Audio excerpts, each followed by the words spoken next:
Podem sentar um pouquinho.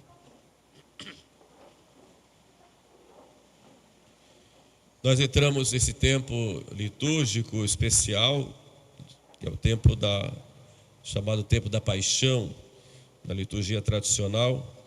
O tempo de Quaresma termina ontem e hoje entra no tempo da paixão, esse tempo mais fechado, de mais reflexão, em que a igreja nos convida a fixarmos nosso olhar para Jesus Cristo que se entrega por nós.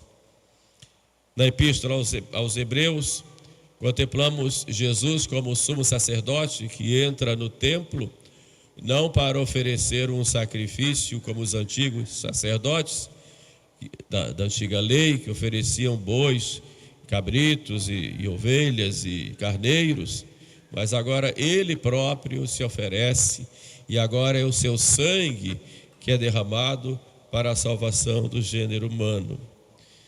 No Evangelho, por sua vez, nós contemplamos Jesus numa discussão com os judeus e com um drama.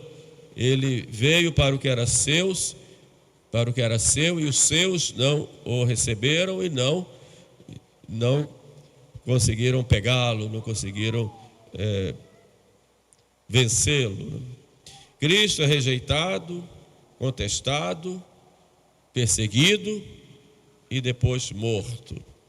Essas duas leituras dos Hebreus, a carta aos Hebreus e esse trecho dessa discussão de Jesus com os judeus nos mostram um grande mistério: o amor redentor de Cristo de um lado e a dureza do coração humano.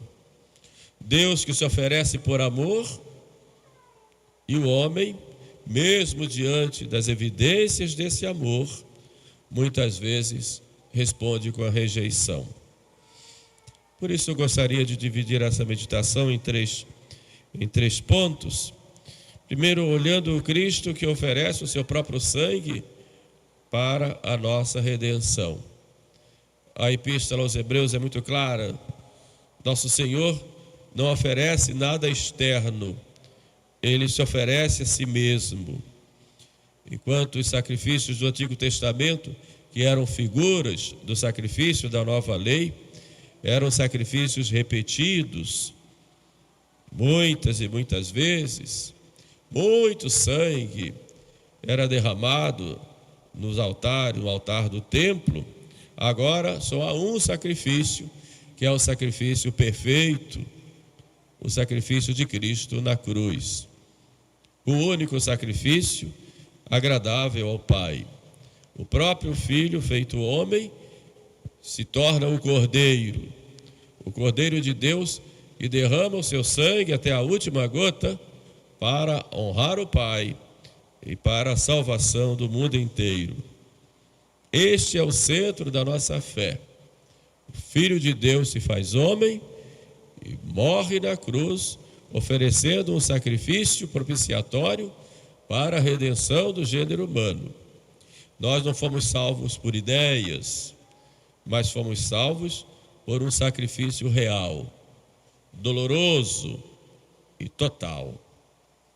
E este sacrifício, ele ocorreu na Palestina, há 2000 anos atrás, mas ele continua, ele é tornado presente pelo desejo do próprio Cristo, em todos os lugares, em todos os tempos, pelo sacrifício da missa.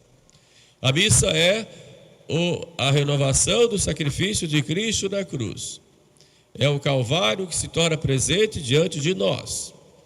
A mesma vítima, Jesus, é oferecida. O mesmo sacerdote, Jesus, oferece esse sacrifício. A diferença que há é que é uma morte mística, caracterizada pela separação das espécies eucarísticas, mas é a mesma morte de Cristo. No altar, no Calvário, o sacrifício é cruento, com derramamento de sangue. E na missa, o sacrifício é incruento, sem derramamento de sangue. Mas é o mesmo sacrifício. A nossa atitude diante da missa é a mesma atitude diante do Calvário. E no Calvário quem estava presente? Havia várias classes de pessoas. Primeiro os fariseus, os inimigos de Jesus, os sacerdotes e os saduceus e fariseus, que debochavam, que zombavam. Segundo, os soldados e grande parte do povo que era indiferente. Estavam ali como que por obrigação ou por curiosidade. Por fim, ao pé da cruz estava a mãe de Jesus, umas piedosas mulheres, e estava também o discípulo amado, representando ali toda a igreja, João Evangelista. Em que grupo nós estamos diante da missa? A missa, ela é esse sacrifício que se torna presente. Às vezes as pessoas dizem, eu não entendo a missa. Mas a missa é um mistério tão grande, diz o catecismo da igreja, tão grande, que ninguém vai conseguir compreender profundamente. Nenhuma letra vai conseguir explicar, nenhum rito, por mais bonito e antigo e profundo que seja, vai conseguir mostrar na sua totalidade a grandeza deste sacrifício, que é o sacrifício do altar. Então a missa é para ser contemplada, sim, mas é sobretudo para ser vivida. Santo Padre Pio, ao celebrar a missa, estava tão profundamente no mistério da paixão que muitas vezes chorava intensamente. E em seus testemunhos ele demonstrava, embora não falasse abertamente, que ele sentia as dores da própria paixão de Cristo quando ele celebrava, pois ele revivia interiormente, como sacerdote e como vítima, aquela realidade do Calvário que se tornava presente no altar.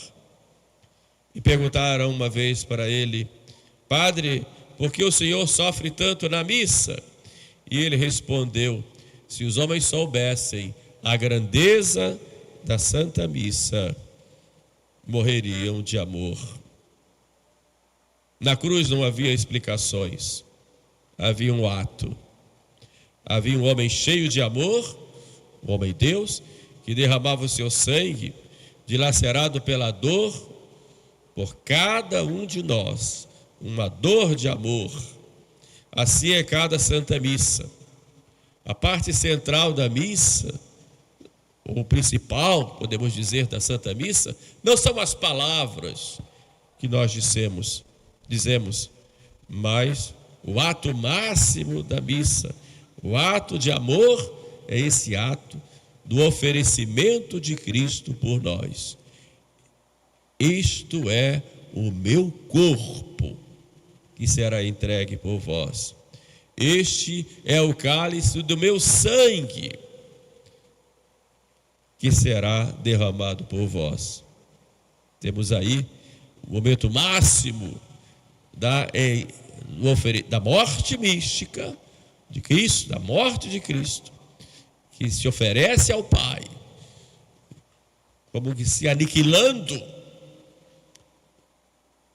oferece ao Pai pela salvação do gênero humano e pela salvação de cada um de nós.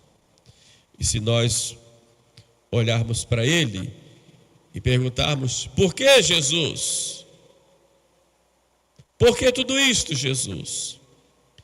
E Ele dirá, por ti, por ti. É o Cristo que se oferece. Mas Cristo é rejeitado. E aí vamos para um segundo ponto da nossa reflexão de hoje.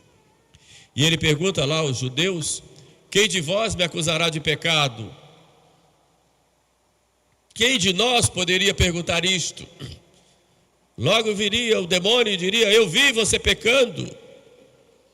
Logo viriam testemunhas, logo viria a nossa consciência, nosso anjo da guarda. Quem de nós não peca? e não ofende a Deus. Cristo denuncia o pecado, mas ama o pecador e chama a conversão e nos revela quem nós realmente somos. E isso muitas vezes incomoda. Santo Agostinho nos diz: os homens amam a verdade quando a verdade ilumina, mas odeiam a verdade quando a verdade incomoda. Nos torna inquietos. Quando nós não abraçamos a verdade, e não só não reconhecemos, mas quando nós, diante da verdade, nós queremos negar para nós mesmos.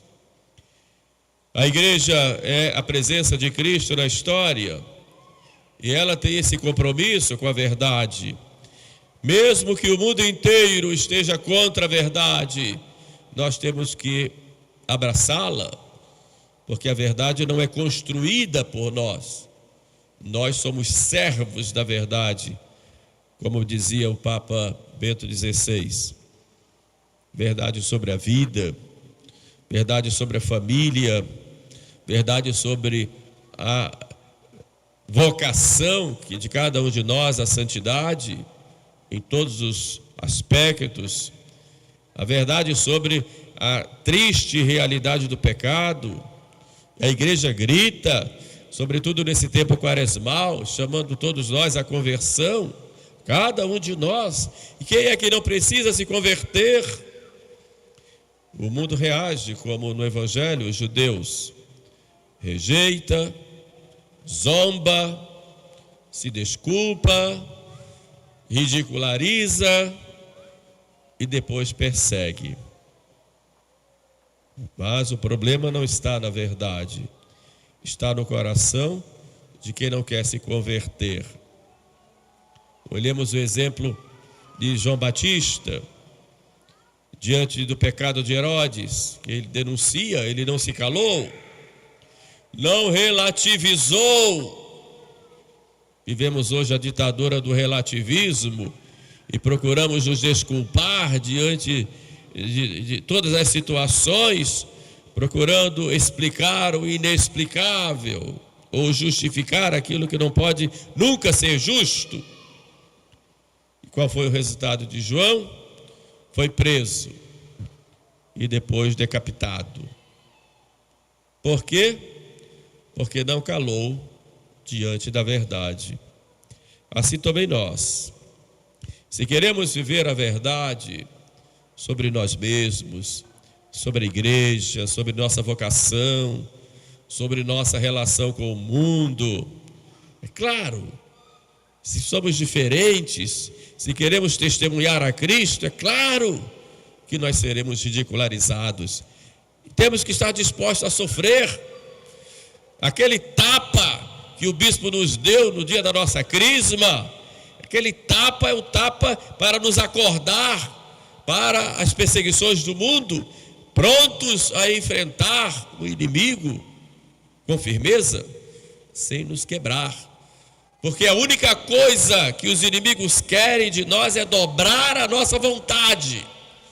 Não importa nos torturar fisicamente, embora muitas vezes façam isso. Não importa nos prenderem, não importa nos matarem, mas o que os inimigos da nossa alma querem é dobrar a nossa vontade,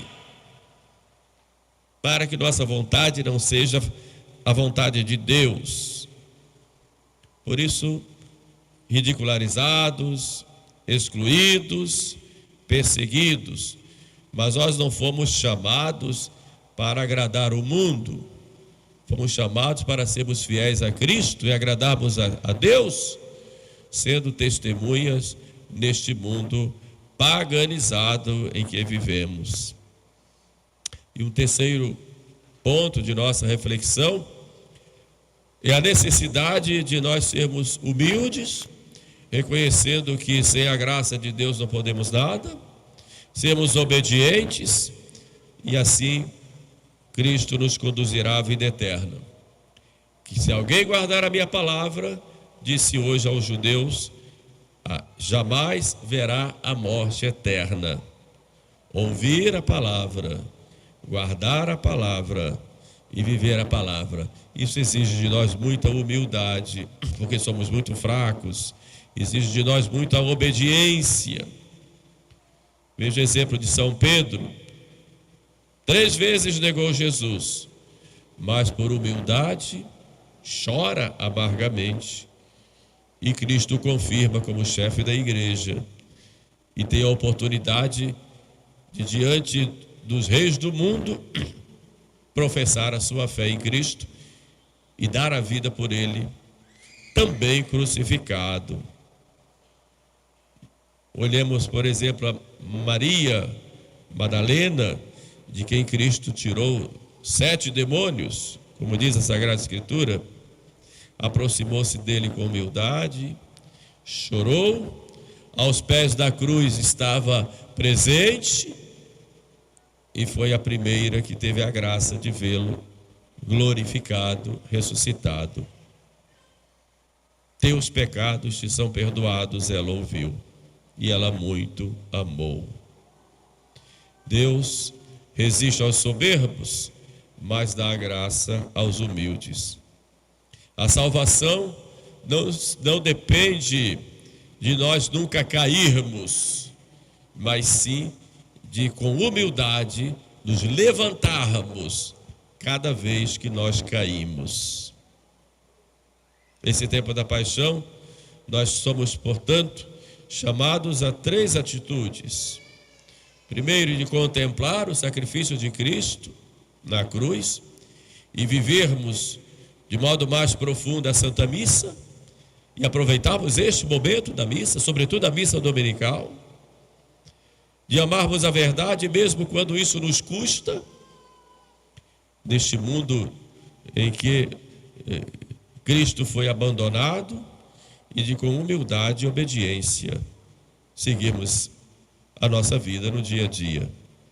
Olhemos o exemplo de Nossa Senhora, que aos pés da cruz não rejeita a verdade dolorosa da paixão, não foge ao sofrimento e une o seu coração ao coração de seu filho, que bate e do qual emana o seu sangue de amor por toda a humanidade. Que Nossa Senhora nos dê um coração semelhante ao dela, para que, contemplando o sangue de Cristo, vivamos a verdade, ouvindo a sua palavra, guardando e vivendo para alcançarmos a vida eterna. Amém.